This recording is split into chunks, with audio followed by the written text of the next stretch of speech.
I expect Nolan to, there may be some of those decisions, but I do expect Nolan to kind of get a feel for um, who's good at their job, who's worth keeping, who do we need to replace, or what guys do we need to bring in? And Nolan may have some of those guys, but we have to remember, he's not just going to pluck people from the Seattle Seahawks organization, and he probably can't do that. Could he eventually when contracts expire? Yeah, that could happen, but a lot of the people he had connections because he's been with the Seattle Seahawks for quite some time. He's not going to be able to just bring them over, so people that want to just clean house, you don't just fire individuals that may be good at their job, or bring in somebody just to bring in somebody new. I think you want to bring in somebody that has experience, that is going to be an upgrade over anyone that we do replace in the organization. So that's just something to keep in mind, and making sure that we don't and I think Nolan's gonna take a look at all that stuff. He's gonna get feedback from who's currently on staff, and try to make the best decision for the organization going forward. So I think that's cool. I think that's going to be interesting to watch as well. Bob Swede's in the house. Appreciate you showing up, Bob. He says Skull. That's awesome.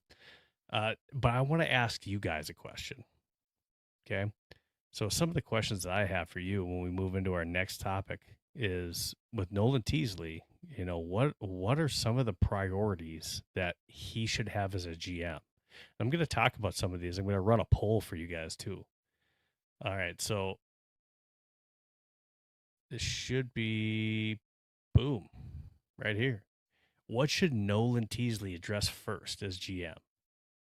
Now, you can type 1, 2, or 3 in chat to be able to vote on this poll. But I have 3 different options that I put in here, and you can send me some different ones.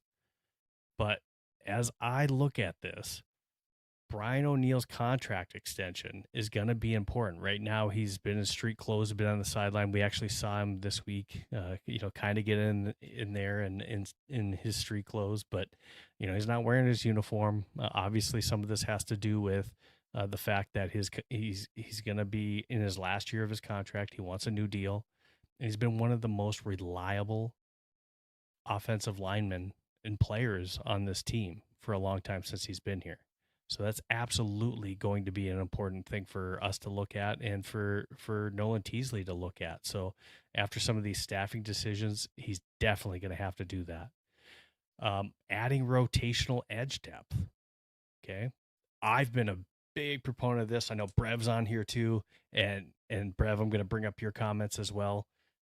But, when I take a look at edge depth, we just don't have a whole lot there. And I'll talk more about that a little bit later too. But adding rotational edge depth is also going to be important, because behind Dallas Turner and Andrew Vinkinkle, who was hurt quite a bit last year, he's feeling healthy, looking good now. But still, if one of those guys go down, or even if they just need a breather, you need a good rotational guy in there.